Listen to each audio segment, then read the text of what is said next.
vetëm pas pak. Në ndërkohë, neve kemi mbritur kështu tani tek sporti, është FIFA dhe UEFA që mund të përballen me një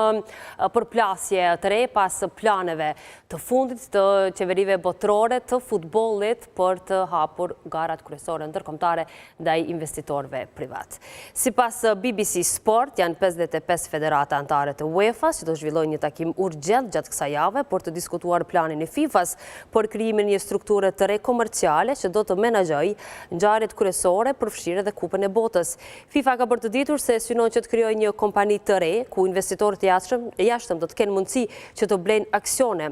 Por me këtë nuk janë të pajtimit drejtuesit e UEFA-s që kanë paralajmëruar se me këtë iniciativë është kaluar një vije kuqe duke kërkuar më shumë sqarime për mënyrën se si do të funksionojë kjo strukturë dhe çfarë ndikimi do të ketë në të ardhmen e garave ndërkombëtare.